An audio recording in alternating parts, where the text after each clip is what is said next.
신념을 현실로 바꾸는 힘, 뭘 해도 되는 운명을 갖고 왔는데요. 여기 이제 2장에서 나는 힘과 자신감을 찾아 항상 밖으로 눈을 돌렸지만 자신감은 내면에서 나온다. 자신감은 항상 그곳에 있다. 프로이트가 말한 얘기인데 중요한 건 내 안에 있다라는 걸 알고 믿고 거기서 찾아야 된다는 얘기인데요. 사실 우리가 가장 경계해야 될 게 뭐냐면 1단계에 있는 사람들이라고 합니다. 피해의식에. 그래서 절망하고 좌절하고 실패에 대해서 핑계를 대고 포기하는 사람, 삶의 단계. 그런데 이제 2단계로 간 사람들인데 인파워먼트인데 이게 내 안에 더 많은 능력이 있다는 사실을 깨닫고 이걸 깨우기 위해서 여러 가지 시각화도 하고 학원도 하면서 독서도 하면서 자기 자신을 달래가면서 뭔가 그 안에서 굉장히 창조적인 에너지가 나오기를 밤마다 새벽마다 그렇게 깨우는 사람들이라고 얘기합니다. 그러면서 우리는 현실은 사실 우리 내면의 반영이라고 하는데 확증 편향에 가진 사람들이 많대요.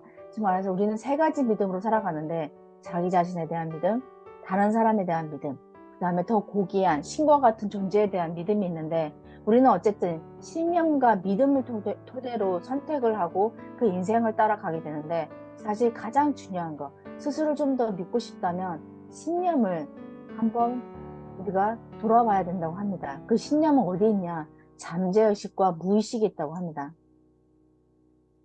그래서 거울유련이라고 하는 단어가 또 나오는데요. 과학에 따르면 우리 뇌에는 거울유련이 존재하는데 우리가 이미 생각하고 있는 것에 맞는 짝을 찾아낸다고 하거든요.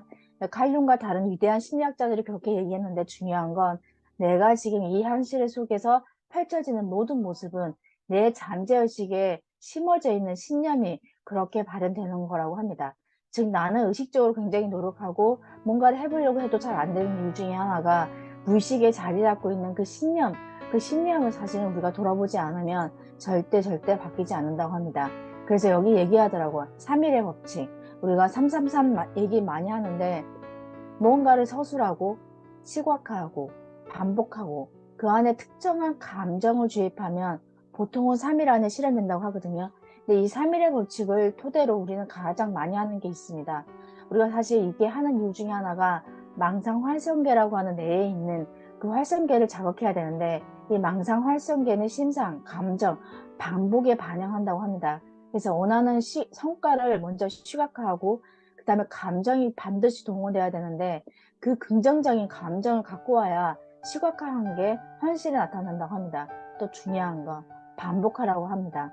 반복하지 않으면 그게 버릴 가능성이 많은데 99도에서는 물을 끓지 않지만 1도만 더 올리면 100도에서 물이 끓듯이 반복해서 그 수치를 올리라고 합니다.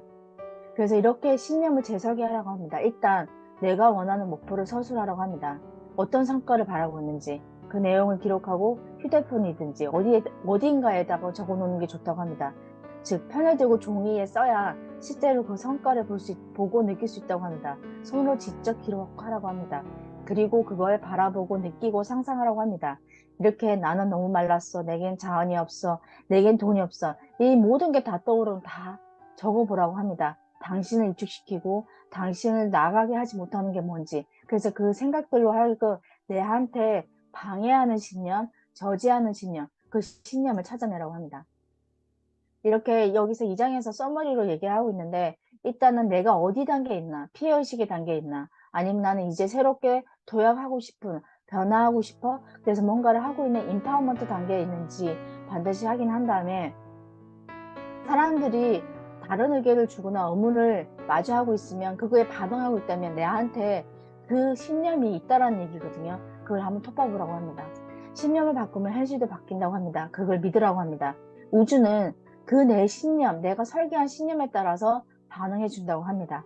그래서 항상 중요한 건 망상 활성계를 자극하려면 감정, 이 감정이 되게 중요한데요. 내가 얼마나 감정이입을 해서 주파수를 끌어올리나 이 부분을 굉장히 많이 얘기하고 숨겨진 신념 이거 반드시 찾아내야 되는데 그건 누군가가 찾아주는 게 아니라 내가 스쳐 흘러가는 말이나 누군가의 의문을 제시하거나 누군가의 비난이나 불평을 얘기했을 때 내가 거기에 동원하면 나는 그 신념이 내 안에 잠재 있다는 걸 믿고 일단은 인생의 목표를 빠짐없이 기록하고 내면의 신념을 발견하고 그리고 그 신념을 정화하는, 그래서 그걸 어떻게 내 우주에 그걸 쏘아올지를 생각하다 보면 우리는 반드시 내 원하는 대로 내가 꿈꾸는 삶을 살 수 있다라고 이 2장에서 얘기하고 있습니다. 이상입니다.